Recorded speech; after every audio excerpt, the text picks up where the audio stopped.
saya nyatakan dibuka.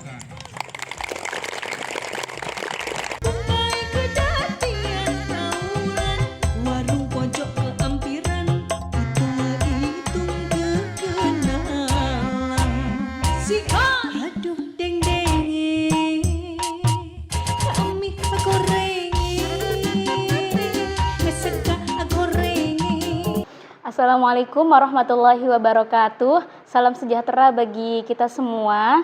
Perkenalkan, saya Elin Alinna Makhofa, mahasiswa PPG dalam jabatan kategori 2 tahun 2022 Universitas Kristen Satya Wacana dengan nomor induk mahasiswa 952022481. Pada hari ini, Selasa 13 Desember 2022, akan melaksanakan praktek layanan bimbingan klasikal dengan metode problem-based learning. Selamat menyaksikan. Assalamualaikum warahmatullahi wabarakatuh. Waalaikumsalam warahmatullahi wabarakatuh. Apa kabarnya hari ini semuanya? Alhamdulillah. Ya, alhamdulillah ya. Untuk menambah semangat kita hari ini, boleh kita menggunakan apa kabarnya hari ini? Kalian jawabnya pakai gerakan ya. Sehat, ceria, dan semangat ya. Apa kabarnya hari ini? Sehat, ceria, semangat. Oke, tepuk tangan dulu untuk kita semua. Oke, sebelum memulai kegiatan ya, kegiatan hari ini kita akan melaksanakan bimbingan klasikal. Oke, selanjutnya akan dipimpin doa. Silakan untuk dipimpin doanya. Sebelum memulai kegiatan, alangkah baiknya kita membaca doa. Membaca dalam hati, mulai. Selesai. Oke, ya baik. Selanjutnya akan Ibu cek kehadirannya ya. Untuk hari ini, siapa saja yang tidak hadir? Nurhaini, terus? Siti Alimah. Baik. Ya, izin. Ya sudah, tidak apa-apa. Selanjutnya ya, untuk menambah semangat kita akan melaksanakan namanya ice breaking. Oke, ice breakingnya Marina menari di atas menara gitu ya.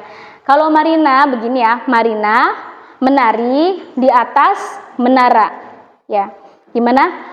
Marina menari di atas menara, di atas menara, Marina menari. Bagus, satu lagi ya. Kalau tadi Marina, sekarang ini Marijo. Ya, kalau Marijo itu laki-laki perempuan? Laki-laki. Oke, kalau Marijo begini ya. Oke, Marijo menari di atas menara, di atas menara, Marijo menari. Oke, tepuk tangan. Tadi ada yang salah ya. Oke, tidak apa-apa. Nah, baik, selanjutnya ya. Hari ini kita akan melaksanakan yang namanya bimbingan klasikal dengan topiknya itu kiat sukses memilih program studi di perguruan tinggi ya. Nah, apa itu program studi? Apa sih program studi yang kalian tahu? Jurusan ya, seperti itu. Nah, pertama itu Ibu akan menyampaikan tujuan umumnya ya. Tujuan umumnya itu peserta didik atau di sini itu kalian ya. Nah, itu mampu menganalisis strategi apa saja yang perlu disusun supaya kalian itu dalam memilih karir itu ya dimulai dengan memilih program yang tepat. Kemudian tujuan khususnya yang pertama itu dapat mengidentifikasi ya pentingnya melanjutkan pendidikan di perguruan tinggi. Kemudian yang kedua dapat mengklasifikasikan faktor-faktor yang mempengaruhi pendidikan lanjutan di perguruan tinggi. Yang ketiga dapat menyimpulkan strategi apa saja yang kita butuhkan supaya sukses dalam di perguruan tinggi negeri. Kita akan melaksanakan kegiatan ini melalui beberapa langkah ya. Langkah yang pertama yaitu tahap pembukaan ya, yang sekarang ini Ibu lakukan. Nah, kemudian ada tahap peralihan dan tahap inti, yaitu ada sintak-sintaknya ya. Yang pertama nanti kalian akan melalui beberapa sintaks ya, tahapan-tahapannya itu. Nah, kemudian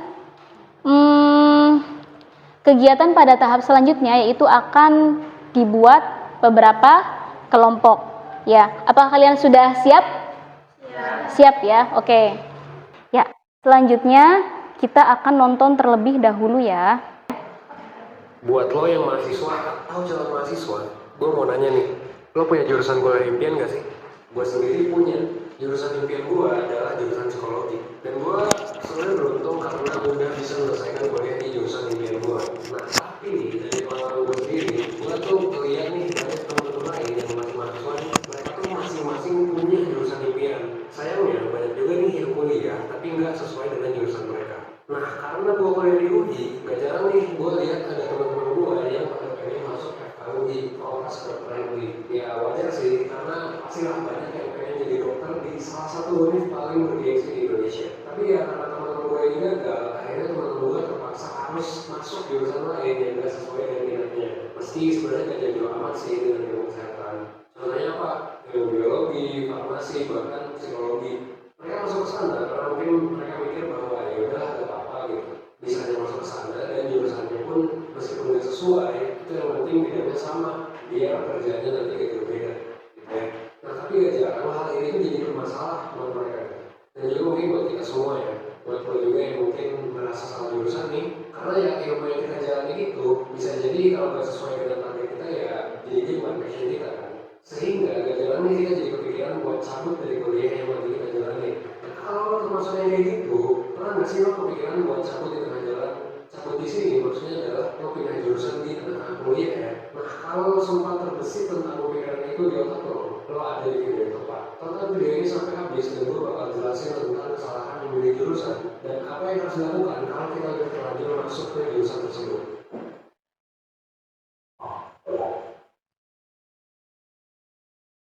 Well, gak bisa dipungkiri, belajar hal yang bukan passion kita itu bakal bikin kita setengah hati di dalamnya. Lo yang sekarang mungkin merasa salah jurusan kuliah, pasti ngerasain hal kayak gitu. Belajar mungkin jadi setengah-setengah, motivasinya juga jadi lebih rendah gitu, dan banyak dampak lainnya. Nah akhirnya beberapa dari lo mungkin berpikiran buat pindah jurusan dengan harapan ketika lo berada di jurusan yang lo inginkan, lo bakal jadi lebih rajin, lebih semangat, dan bisa menjalani dunia perkuliahan dengan lebih niat gitu. Bahkan mungkin lo sampai bilang ke diri sendiri, wah kalau gue pindah ke jurusan ini gitu, pindah ke jurusan X, gue pasti harus semangat belajar sampai bisa lulus kumlot, kayak gitu ya. Ya sebenarnya oke-oke aja sih kayak gitu, tapi ketika lo memutuskan untuk pindah jurusan, seberapa bisa dipertanggungjawabkan sih keputusan lo itu? Emangnya berdasarkan apa sih lo bisa bilang bahwa pindah jurusan itu bisa jadi keputusan yang lebih baik daripada lo sekarang? Nah pastinya lo gak mau dong pas lo pindah jurusan tiba-tiba malah ngerasa gak nyaman lagi, terus kayak jadinya gak cocok lagi. So apa sih yang bisa gue bagi lo nih yang sedang merasakan ada di dalam posisi ini? Nah gue punya pandangan yang mungkin akan membuat lo berpikir ulang tentang cabut dari jurusan yang sekarang. Saran dari gue adalah kecuali lo punya alasan yang benar-benar kuat untuk pindah, jangan pindah. Karena gini, sadar atau enggak, pindah jurusan itu keputusan yang berat dan harus dipikirin benar-benar. Lo harus memastikan nih kalau lo pindah dengan alasan yang tepat banget. Karena pemilihan jurusan adalah salah satu penentu hidup lo ke depannya. Kalau menurut gua, ada nih hal-hal yang bisa lo pertimbangkan dahulu sebelum lo memilihkan buat pindah jurusan. Apa aja tuh? Pertama, pastiin lo punya rencana karir yang jelas dan tujuan kenapa lo menginginkan untuk pindah jurusan. Coba pikirin apa yang lo lakuin 10 sampai dengan 20 tahun dari sekarang. Nah kalau udah pikirin 10 sampai 20 tahun lo mau jadi apa, baru deh lo bisa pikirin untuk pindah ke jurusan yang mendukung untuk pencapaian hal tersebut. Karena kalau lo nggak tahu kedepannya mau jadi apa, lebih baik lo pikir-pikir lagi nih buat pindah jurusan. Karena ada kemungkinan lo belum menggali diri lo lebih banyak. Coba gali diri lo lebih dalam dan cek juga pengalaman-pengalaman yang lo punya selama ini, supaya lo bisa menemukan tujuan besar dulu di hidup lo. Baru setelah lo menemukan tujuan lo, baru nih lo mikir lagi tentang keputusan lo untuk pindah jurusan. Apakah pindah jurusan itu keputusan yang tepat atau bukan? Kalau lo belum bisa menentukan tujuan hidup lo itu apa, lo mungkin bisa coba lihat playlist self-awareness di channel Self-Accept. Kita juga membahas topik-topik menarik lainnya, jadi jangan lupa juga buat like, comment, subscribe, dan aktifin notification-nya supaya lo gak kelewatan konten yang terbaru dari channel saya. Itu yang pertama. Yang kedua, pastiin lo terbuka sama semua opsi, termasuk gak pindah jurusan. Jadi coba open minded dulu, coba renungkan dan jadi netral dulu aja terhadap jurusan lo yang sekarang. Coba hapus dulu semua stigma, semua persepsi bahwa lo ada di tempat yang salah. Karena kemungkinan hal itu akan membatasi lo dalam berpikir, dan bisa jadi lo bakal jadi bias.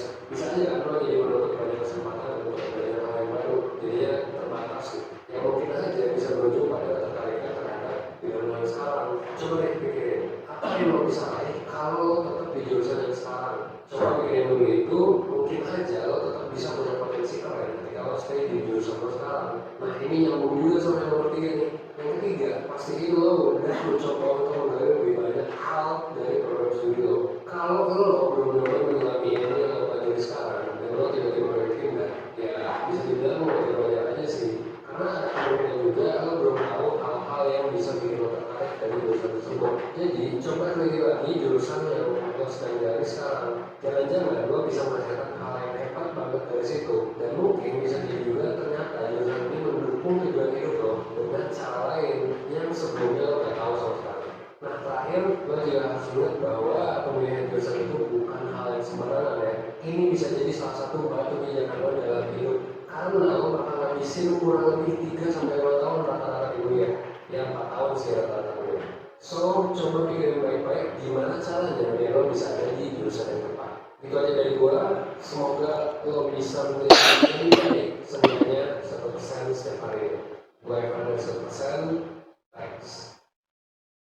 Oke, dari video yang tadi kalian simak itu, ada tidak yang pengen berpendapat sebenarnya masalah apa sih yang ada di video itu?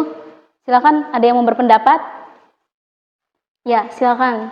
Seorang yang salah pilih jurusan karena tidak dipertimbangkan dengan matang waktu pilih jurusan. Ya, oke. Kemudian ada lagi? Ya, silakan, Cak. Salah pilih jurusan dan tidak memilih jurusan di tengah-tengah perkuliahan. Oke, ada lagi? Iya. Memilih jurusan tidak boleh sepelekan sehingga harus dipikir dengan matang sebelum memilih. Oke, bagus. Terima kasih ya. Nah, itu tadi ya yang telah kita simak untuk videonya. Kemudian, ya, setelah ini kita akan, Ibu akan menyampaikan PowerPoint ya, PowerPoint yang, nah seperti ini. Kemudian kita lanjutkan ya yang tadi kita lanjutkan. Kalau tadi kan setelah menonton video. Nah, kemudian alasannya tuh apa sih untuk kita studi lanjut ke perguruan tinggi negeri? Nah, yang pertama itu menambah wawasan dan pengetahuan. Yang kedua, membentuk karakter dan mengembangkan diri. Yang ketiga, peluang berkarir. Yang keempat, 5. Yang keenam, 7. Yang 8. Oke, selanjutnya itu ini ya. Nah, kemudian setelah alasan itu faktor apa saja ya? Faktor apa saja yang mempengaruhi studi lanjut ke perguruan tinggi? Yang pertama, faktor apa? Faktor sosial, ekonomi. Ya. Kemudian faktor minat dan kemauan ya. Tiga, faktor meraih cita-cita, dan yang keempat itu faktor meraih lingkungan. Oke, nah selanjutnya kita akan memecahkan sebuah masalah, menyelesaikan sebuah masalah. Nah, sebelumnya Ibu akan membagi ke dalam beberapa kelompok ya. Jadi satu kelompoknya itu terdiri dari 4 orang. Nah, caranya nanti kalian akan berhitung dari mulai Bahri ya.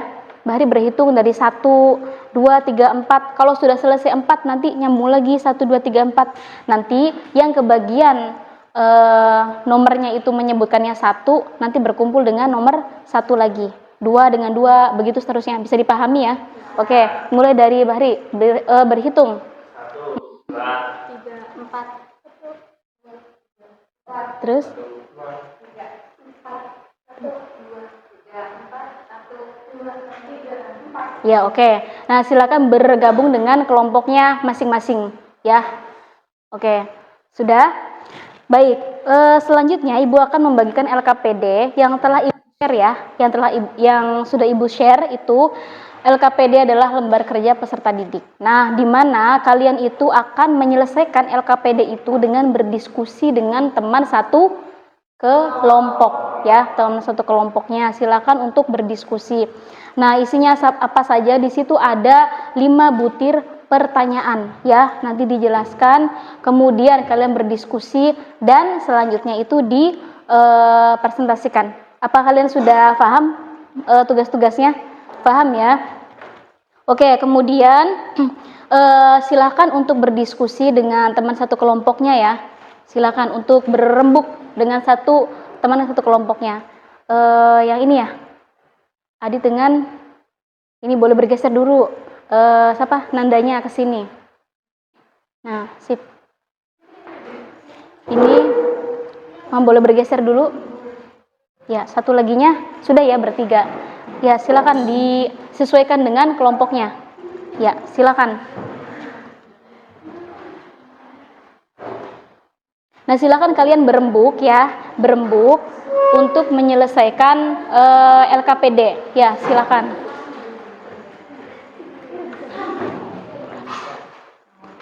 Ya, silakan berembuk ya. Duduk di sini dulu ya. Silakan untuk berembuk dengan teman satu kelompoknya.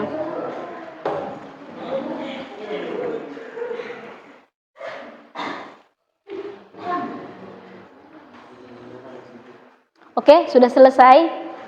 Nah, selanjutnya kalian sudah selesai semua kelompok-kelompoknya? Sudah semua ya. Nah, selanjutnya silakan untuk dipresentasikan di depan teman-temannya. Mulai dari kelompok 1 terlebih dahulu. Kelompok 1 mana? Ya, silakan. Dibawa tugasnya ya. Nanti dari kelompok lainnya mengajukan pertanyaan. Kalau misalkan ada yang mau ditanyakan, silakan. Perkenalan dulu ya. Perkenalan dari kelompok berapa dan anggotanya siapa saja. Yang mau perkenalan siapa? Nah, silakan. Nanti gantian ya. Coba. Silakan. Agak dirapatkan. Ya. Assalamualaikum warahmatullahi wabarakatuh. Waalaikumsalam warahmatullahi wabarakatuh. Benarkan nama saya Muhammad Fatih Farhat dari kelompok 1. Saya Ahmad Sodik. Saya Ratnasari. Saya Fitriani. Di sini kami akan mempresentasikan yang sudah kami kerjakan dari diskusi kelompok tersebut. Ya, silakan. Pertanyaan pertama, sebutkan satu program studi yang kamu pilih untuk menunjang rencana karirmu serta jelaskan alasannya. Agak dideketin ya, Ratna. Rumpun kesehatan, karena memilih ini bisa mempermudah dalam mencari pekerjaan dan lapangan pekerjaan luas. Yang kedua, jelaskan minimal 3 faktor yang mendukung kesuksesan pemilihan program studi di perguruan tinggi. 1. Tahu minat dan hobi, karena memilih jurusan kuliah yang sesuai minat dan hobi membuatmu menjalani dengan senang. Yang kedua, kenali potensi diri, misalnya ketika kamu tertarik pada program ini, disiplin ilmu tertentu dan merasa kamu ditakdirkan untuk itu. Yang ketiga, sesuaikan dengan kemampuan finansial, karena setiap jurusan kuliah membutuhkan pengeluaran dana yang berbeda-beda agar tidak kelabakan perihal dana kuliah. Soal yang ketiga, jelaskan minimal 3 faktor yang menghambat kesuksesan pemilihan program studi di perguruan tinggi. 1. Takut mencoba hal-hal baru karena bisa menjadi pengalaman untuk kita nanti. Yang kedua, malas dapat mengupgrade kemampuan dalam diri. Kita harus sering melakukan upgrade diri karena bermanfaat, meningkatkannya kemampuan dan meningkatkan kepercayaan diri. Yang ketiga, mengunci diri dengan keterpurukan masa lalu, karena kesuksesan akan terhalang ketika kita mengingat masa lalu.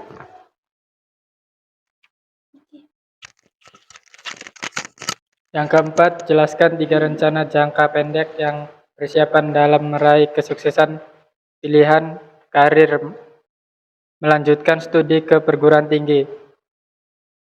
1. Menjawab Jawab 1. Menyusun visi terlebih dahulu. Jika kita punya visi misi kita akan tahu arah ke depannya. 2. Fokus dan tingkat terus keterampilan yang dikuasai. Karena kita harus fokus dengan apa yang kita kuasai supaya lebih meningkat. Yang ketiga, cermat membaca tren dan peluang di masa depan. Karena kita harus pintar memilih berita tentang karir di masa sekarang. Yang kelima, jelaskan rencana jangka panjang yang dipersiapkan dalam meraih kesuksesan pilihan karir melanjutkan ke studi ke perguruan tinggi. 1.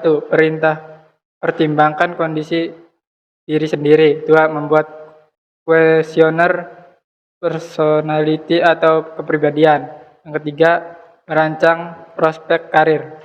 Ya, dari saya. Sudah? Baik, ada yang ingin ditanyakan dari kelompok lain untuk kelompok 1? Ya, silakan dia. Bagaimana tips supaya tidak salah memilih jurusan?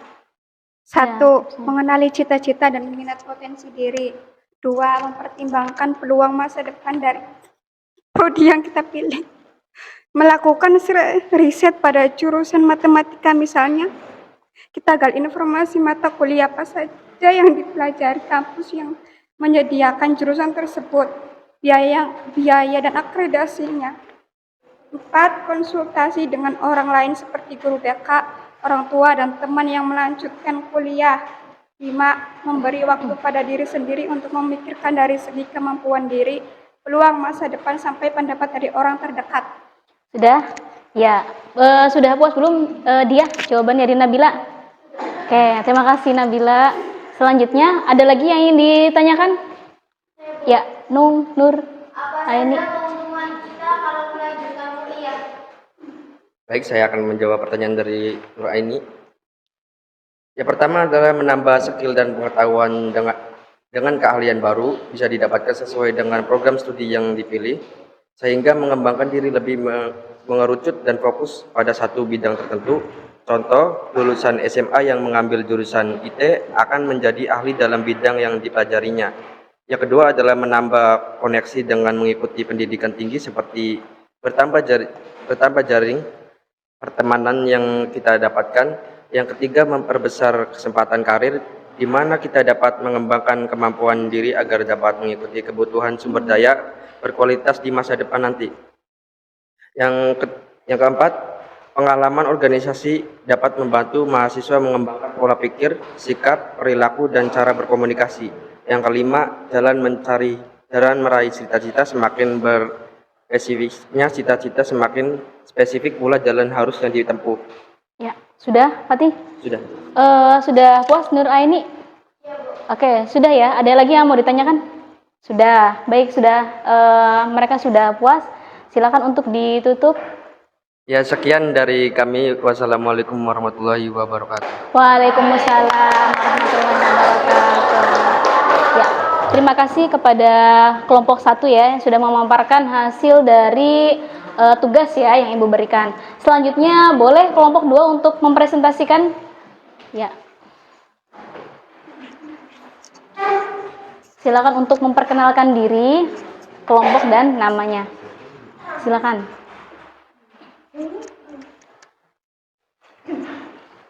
Assalamualaikum warahmatullahi wabarakatuh. Waalaikumsalam warahmatullahi wabarakatuh. Saya Fitriani dari kelompok 2. Saya Siti Mulyana. Saya Aditya Rizky Solehudin. Kami dari kelompok 2 akan memaparkan hasil diskusi kelompok kami. Ya.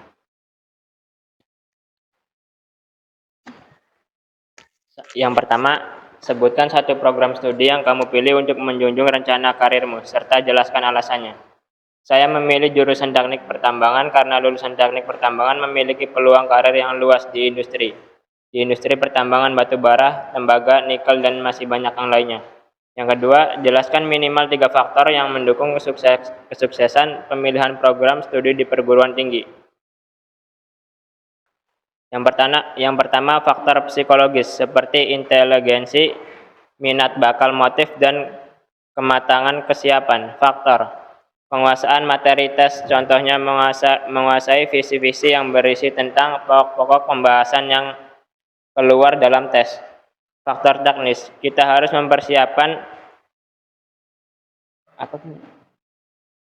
mempersiapkan peralatan yang mendukung terhadap lancarnya tes tersebut. Yang ketiga, jelaskan minimal 3 faktor yang menghambat kesuksesan pemilihan program studi di perguruan tinggi. Penghambat kesuksesan tidak percaya diri pada kemampuan, faktor keuangan, faktor jasmani seperti faktor kesehatan. Dan yang keempat, jelaskan 3 rencana jangka pendek yang dipersiapkan dalam meraih kesuksesan pilihan karir melanjutkan studi ke perguruan tinggi. Menyusun visi terlebih dahulu, review pencapaian masa lalu, fokus di bidang yang sudah berhasil, jangan fokus pada kegagalan. Tingkatkan keterampilan yang dikuasai. Yang kelima, jelaskan 3 rencana jangka panjang yang dipersiapkan dalam meraih kesuksesan pilihan dan melanjutkan studi ke perguruan tinggi. Mengikuti passion karena persiapan akan menjunjung keterampilan sehingga bisa menjadi profesional dalam bekerja. Metode SMART atau menggunakan perencanaan karir karena lebih spesifik, dapat dicapai realistis dan memiliki waktu untuk mencapai tujuan. Menjalankan rencana karir yang sudah dibuat dengan disiplin dan bertanggung jawab.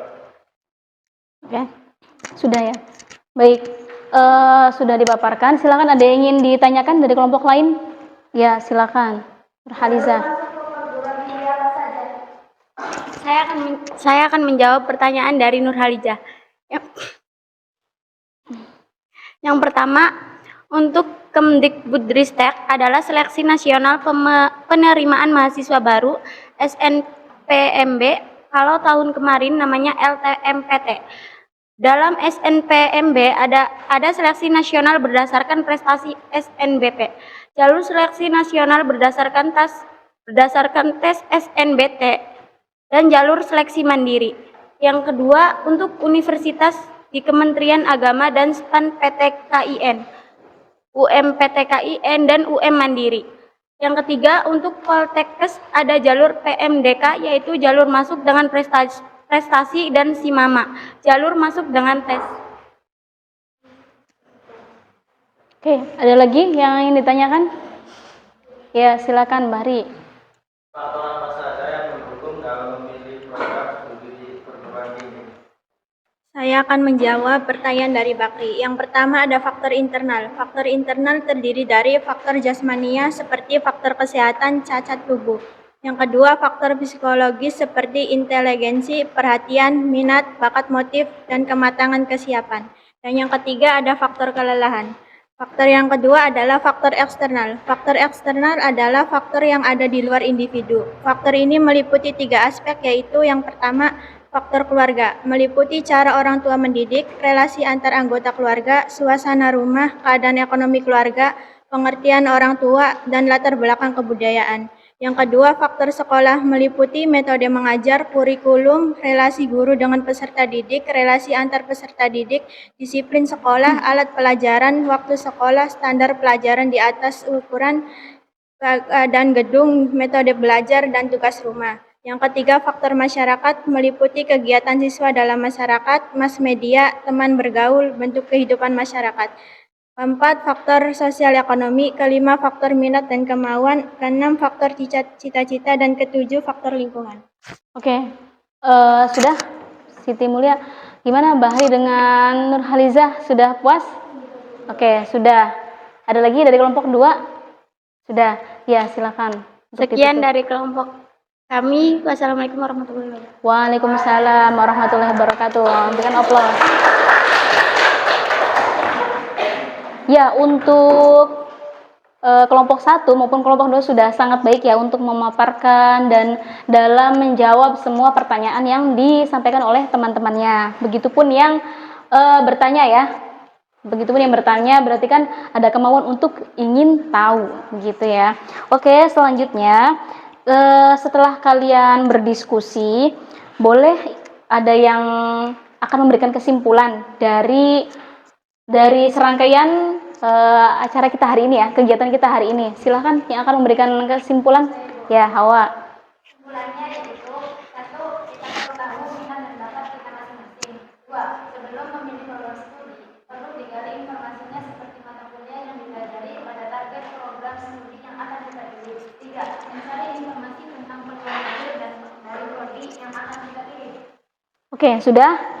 Ada lagi? Oke, terima kasih ya Hawa. Selanjutnya yang akan menyampaikan pesan dan harapan untuk kegiatan kita hari ini.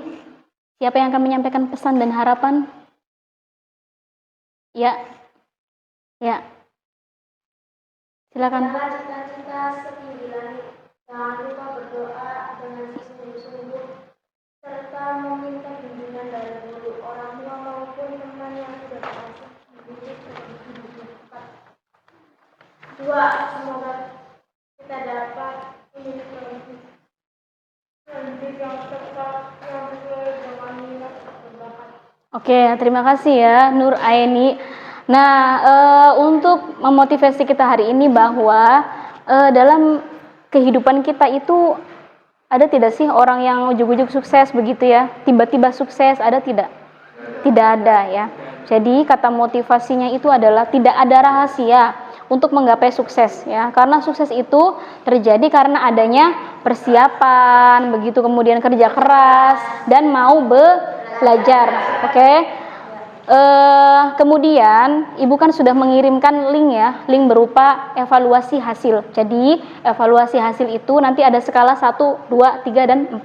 Nah, kalian setelah melakukan kegiatan bimbingan klasikal ini, itu kalian pilih setelah kegiatan ini apa saja yang kalian dapatkan, itu silakan untuk memilih skala 1 sampai dengan 4 lewat Google Form ya.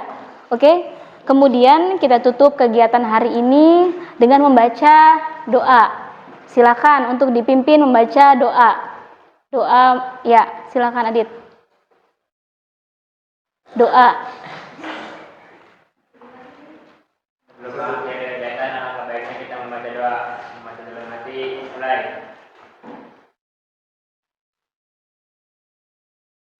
Selesai.